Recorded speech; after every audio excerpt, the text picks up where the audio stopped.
Bienvenue dans cette émission spéciale sur les 40 ans de Saint-Quentin en Yvelines consacrée à l'urbanisme. Alors comment on a fait jaillir une ville de terre? Comment on a créé un urbanisme? Est-ce que la ville nouvelle est aujourd'hui achevée? Voilà quelques-unes des questions que nous allons aborder avec nos invités, avec Jean-Dominique Gladieux. Bonjour. Bonjour. Vous êtes historien du musée de la ville de Saint-Quentin en Yvelines. Michel Levé, vous êtes architecte, et notamment l'architecte des Sept Mares. Je travaillais pour l'architecte des Sept Mares à mes débuts. Quartier de l'Incourt, donc on va en parler parce que c'est un quartier fondateur, évidemment.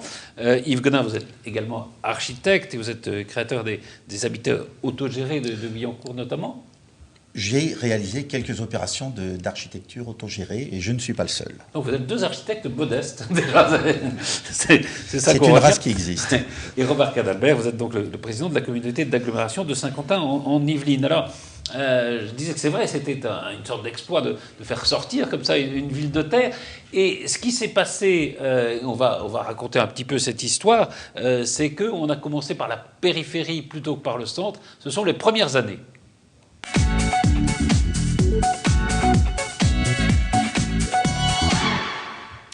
Il y a eu ça, et je vais peut-être en parler avec vous, Michel Levé, puisque vous étiez, je crois que c'était votre premier projet à la sortie de l'école.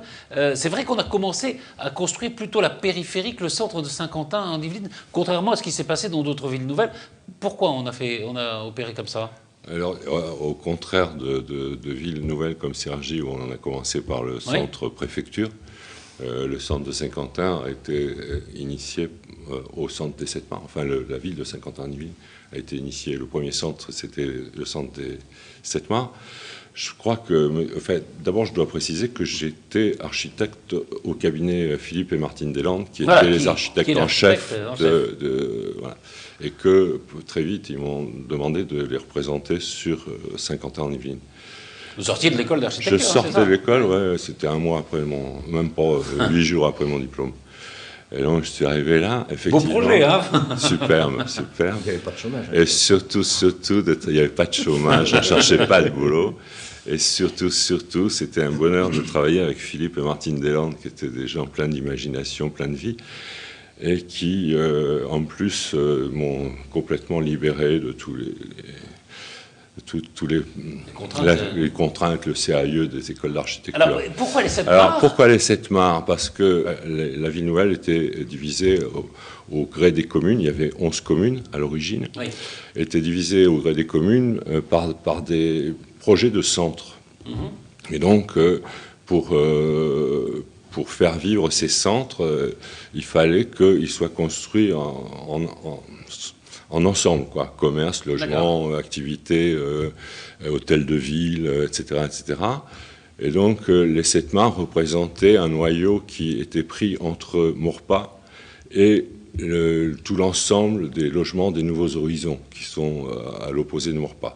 C'est-à-dire que déjà, il y avait une présence assez forte à l'origine, à ma connaissance, et donc le centre des Sept Mares a été lancé comme ça. Ça représentait une population à l'origine, je crois, de 5000 habitants, et un centre commercial, plus les équipements nécessaires, les cinémas, le drugstore, etc., enfin ce qu'on appelait le drugstore. Il y a cette idée dès le départ, et vous pouvez évidemment réagir là-dessus, au fond de séparer un peu, de faire une ville pour les piétons, de faire ça par strates, avec les automobiles qui sont dessous, etc. Hein. Alors oui, ça c'était aussi un peu l'inspiration de Le Corbusier, la charte d'Athènes, qui préconisait d'avoir des espaces verts libres, d'implanter les bâtiments de logements ou autres dans un parc, etc. Et c'est ce qui a été essayé au Sept Mares, si ce n'est qu'au Sept Mares, il y avait un centre, il y avait la programmation d'un centre-ville avec ses commerces, avec tous ses équipements. La fonction de ces centres, d'abord, il y a les ingénieurs des voiries et autres qui sont intervenus en premier temps et qui ont tracé des grandes voiries très larges qui séparaient très largement tous les quartiers. Ce qui fait que ces centres, tels que le Sept Mares, sont devenus des centres très introvertis, mais qui fonctionnaient selon les principes, selon les préceptes de notre maître, de Le Corbusier. Alors, il y a aussi un esprit 68 art, je me tourne vers vous, Yves Godin, c'est celui de l'habitat autogéré. Oui, alors je voulais préciser, malgré tout, que Michel Levé, qui est décidément modeste, a également réalisé une opération d'habitat autogéré dans laquelle il habite. Voilà. Hein, alors nous, effectivement... Éric Ardin, qui est un libraire, voilà. Enfin, des architectes qui habitent à l'endroit où ils construisent. Oui, voilà. Ça, c'est une bonne chose. Si j'ai une grande fierté... Ce qui devrait être une obligation. Voilà. Ça, c'était l'époque des grands ensembles. Si j'ai une grande fierté, c'est ces habitats autogérés. Alors, ces habitats autogérés, c'est effectivement l'émanation de post-68 Ardes. Et il y a un mouvement qui s'est créé, une association qui s'appelait le MHGA, le Mouvement pour l'habitat groupé autogéré, qui fédérait un certain nombre d'expériences. Une des premières a eu lieu à Meudon, le Meudon-les-Jardies. Et puis, ça a essaimé un petit peu, c'était dans l'air du temps, et ça correspondait à notre génération, 30 ans. Les 68 Arts avaient 30 ans oui, voilà, à peu près. Même pas tout à fait d'ailleurs.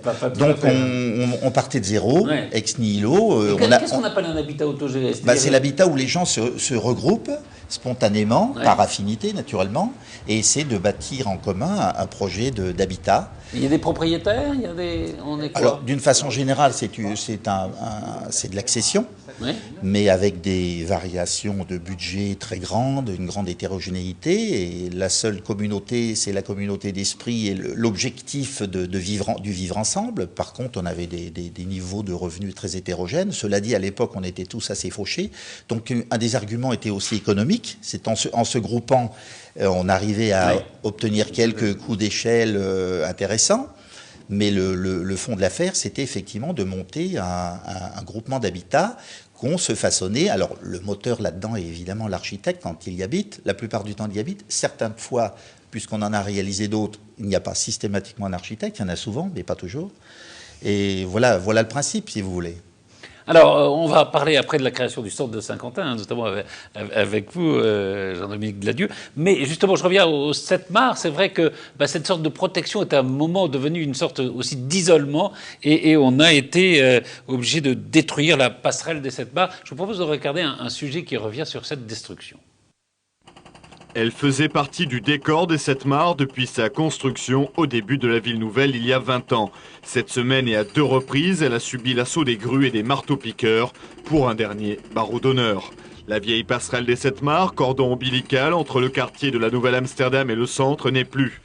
Enjambant pour la dernière fois l'avenue du 19 mars 1962, cette vieille dame n'a pas eu d'épitaphe. Si les habitants avaient dû l'écrire, il aurait pu s'intituler « Ni fleurs, ni couronne ». Et j'ai vu construire tout ça. Avant, ici, tout ça, c'était des champs, avec des vaches. C'est vrai. Et petit à petit, j'ai vu construire ça. Et je trouve que c'est là-bas, ça c'est une horreur, ça aussi. Et justement, je suis très contente qu'on le change et qu'on mette quelque chose de mieux. Je trouve que c'est pas une grande perte, quoi, parce qu'elle servait pas à grand-chose. C'est plus facile de passer par la route. Il faut qu'ils renouvellent tout. S'ils renouvellent les immeubles et tout ça, ils devraient renouveler tout, ouais. Bien sûr. Le parking même ici devrait être refait, tout. Ouais, je trouve que c'est une bonne idée, ouais. Inscrit dans le cadre du programme de restructuration des 7 mars, la destruction de cette passerelle marque la première phase des travaux de réhabilitation.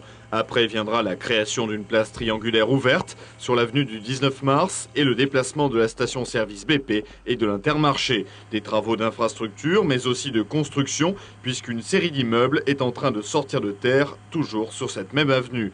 La fin des travaux est prévue pour 1994. Les Élancourtois disposeront alors d'un centre désenclavé et entièrement rénové.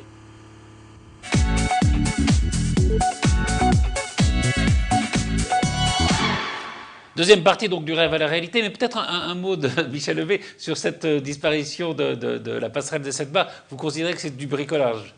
Les passerelles des 7 mars faisaient partie du maillage piéton séparé du maillage automobile qui permettait de passer d'un quartier à l'autre. Et c'est vrai, la réflexion qui a été faite tout à l'heure là dans le... sujet qui date de 93. Les gens l'empruntaient très peu, quoi. Ouais. Il y avait que nos enfants qui jouaient à la bicyclette dessus.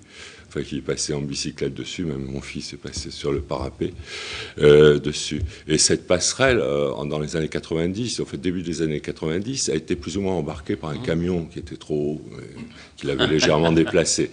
Et comme elle a été peu empruntée, et à la suite de cet accident, il s'est passé ça. Par contre, d'autres communications sont restées, c'est-à-dire entre le centre des Sept Mares et le centre des Échoppes à Maurepas, vers le centre de Maurepas. Et une autre communication est restée, c'était un tunnel de sculpture que j'avais fait entre les Sept Mares et les Nouveaux Horizons. Alors, on va arriver à la construction justement du centre de Saint-Quentin dans les années 87. Est-ce que, je me tourne vers vous, Jean-Dominique Gladieux, est-ce qu'il y a une intervention de la politique sur cette construction ? Déjà, par définition... Ce qui est normal d'ailleurs, c'est souvent le fait du prince. L'urbanisme, c'est un phénomène politique au sens classique du mot politique, à savoir la conduite des affaires de la cité, et en l'occurrence de l'agglomération, en ce qui concerne du territoire, en ce qui concerne Saint-Quentin. Alors, c'est évident que la construction du centre de Saint-Quentin en Yvelines constitue d'abord un grand tournant dans l'histoire du territoire de Saint-Quentin. Et c'est également un événement politique très fort parce que le projet d'aménagement de ce qui était prévu être le centre de Saint-Quentin et qui avait été élaboré par l'établissement public d'aménagement, a été refusé par le syndicat intercommunal, donc qui à l'époque était le syndicat communautaire d'aménagement, donc qui était l'émanation des communes et qui regroupait des représentants de chaque commune. Voilà, qui va devenir le... Voilà, exactement. Il y a eu des tensions comme ça entre les... Parce que c'est vrai que les villes nouvelles, au départ, c'est quand même une volonté de l'État. Oui, tout à fait. D'État, et particulièrement sur ce centre. Alors, ça arrive à un moment juste après 81. Voilà. Oui. Qu'est-ce qui se passe ? Qu'est-ce qui se passe ? Bon, la décentralisation. C'est vrai. Même si on y revient dessus actuellement, malheureusement, la décentralisation est très très forte. Et pour nous, c'était pas simplement des discours, les lois de la décentralisation. C'était concrètement les élus voulaient effectivement discuter avec les habitants pour avoir un centre qui leur convienne. Et c'est pour ça que pour nous, un centre qui était avant tout un centre commercial, quoi. On voulait qu'il y ait toute la mixité des fonctions, du commerce, mais beaucoup de culture. On a mis la scène nationale, on a mis... De l'habitat ? De l'habitat, bien sûr. De l'habitat, et de la culture et de l'enseignement, bien sûr. L'université qu'on a fait rentrer, et on voit bien, on continue avec l'arrivée de la fac de médecine dans le centre, le lycée qui est là, et bien sûr de l'activité, pour qu'il y ait une vraie mixité. Vous n'avez pas envie que ça devienne un grand centre commercial, quoi. Voilà, en clair, pour nous, le centre de la ville ne devait pas être simplement le temple de la consommation, mais le temple du savoir-vivre ensemble. Le slogan, c'était « Pas de cathédrale de la consommation à Saint-Quentin en Yvelines ». Il y a eu beaucoup de polémiques, alors. Ah oui, il y a eu énormément de polémiques. Alors, il faut se rappeler quand même que c'est pas la première fois qu'il y a un conflit entre les aménageurs et les élus depuis les débuts de Saint-Quentin en Yvelines. Il y a eu quasiment que ça. Mais c'est la première fois que les élus ont été en mesure d'obliger l'établissement public d'aménagement à revoir complètement sa copie. C'est en ce sens que je disais tout à l'heure. C'était plus fort qu'à je sais pas. C'est un vrai tournant. Qu'à Cergy ou qu'à Évry. Est-ce qu'il y a eu les mêmes conflits ? C'est-à-dire que... Là, on avait le centre-ville à concevoir et à faire, alors que Cergy, c'était déjà... C'était l'État au départ qui avait... Quand le centre, Cergy et Évry... Oui, il n'y avait pas la décentralisation à ce moment-là. Cergy et Évry, quand le centre a été construit, c'était au tout début de la ville nouvelle. Donc, il n'y avait pas encore eu la réappropriation de l'urbanisme par les communes, tout simplement, parce que les communes n'existaient pas. Alors que là, pour des raisons X, Y et Z, qu'on n'aura pas le temps d'aborder ici, le centre ne s'est pas fait tout de suite. C'est ça. Et donc, quand il s'est fait, ce qu'on a dit tout à l'heure, on va commencer par la périphérie. Déjà, quand il s'est fait, vous aviez certaines communes qui commençaient déjà à avoir pris des habitants, donc de la force, et qui pouvaient être en mesure de faire entendre leur point de vue beaucoup plus Guyancourt, par exemple Alors, pas tellement Guyancourt, mais... Non, mais toutes les communes. Toutes les communes. Et c'est vrai que s'il n'y avait pas eu le 81 et la décentralisation, est-ce qu'on l'aurait fait? Certainement pas. L'État serait présent, bien sûr. C'est la conjoncture qui... On avait un objet majeur où on voulait mettre l'humain au cœur de la ville par ses fonctions d'urbanisme, en mélangeant tout ça, et ça arrivait en 81, et je dirais qu'on est les enfants de changer la vie, et sinon, je pense qu'on ne serait pas du tout dans cette configuration-là. Alors, avant d'aborder la question de ce qui va se passer maintenant, l'un des derniers quartiers à avoir vu le jour, c'est la Clé Saint-Pierre, et je vous propose de revoir la construction de l'église de la Clé Saint-Pierre. La Clé de Saint-Pierre aura son église. La première pierre a été posée vendredi 4 juin par le maire d'Elancourt, Jean-Michel Fourgousse, l'évêque de Versailles, Monseigneur Thomas, et le futur célébrant, le père Lalou. Une construction qui fait suite à la demande des habitants de la Clé de Saint-Pierre. Les travaux devraient s'achever pour Pâques 2000. Ils sont évalués à environ 3 millions de francs, essentiellement financés par l'association diocésaine de Versailles. Presque tous les ans, nous inaugurons soit un agrandissement d'églises dans des villes nouvelles, soit une construction à partir d'un pré ou d'un champ. Voilà. Et c'est le signe d'ailleurs de l'augmentation de la population dans les Yvelines.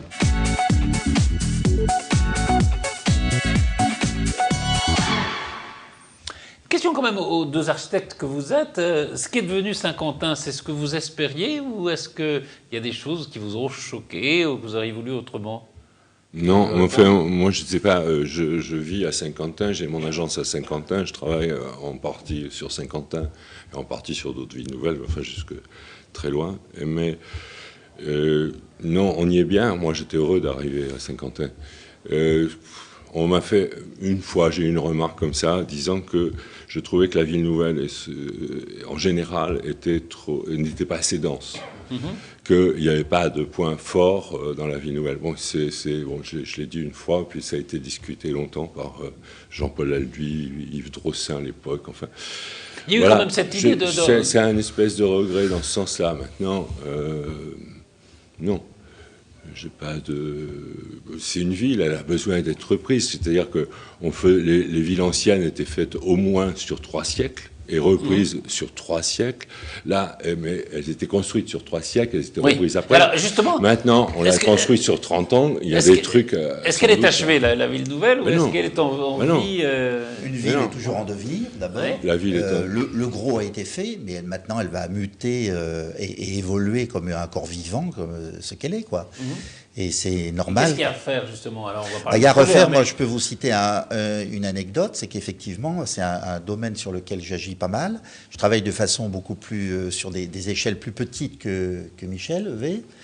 Mais il y a un phénomène, c'est tous les gens qui veulent agrandir et reconfigurer leur propre habitat. Ah oui. Faute de mutation possible d'ailleurs sur le territoire, donc il y a une forte tendance à améliorer, à créer des extensions de ces maisons. Dans la mesure où les règles d'urbanisme l'autorisent. Apparemment, maintenant, ça se décoince un petit peu, parce qu'on a souvent des problèmes de densité. Bien sûr. Hein. Mais il y a beaucoup de gens c'est la preuve qu'à mon avis, ils n'ont pas envie de déménager. Moi, pour ma part, j'habite proche du centre, avec un espace vert, avec l'université, et j'avoue que pour rien au monde, je quitterai cette ville.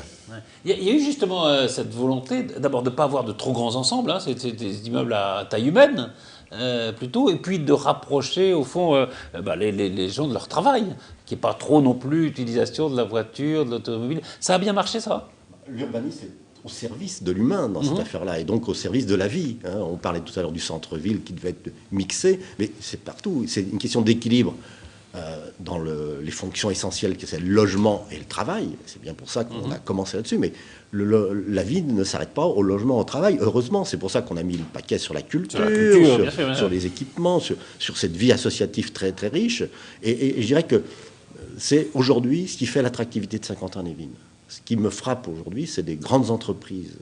Je peux les nommer comme la Sodexo, comme le groupe Palakoff, comme Aegis, et même comme AEDS.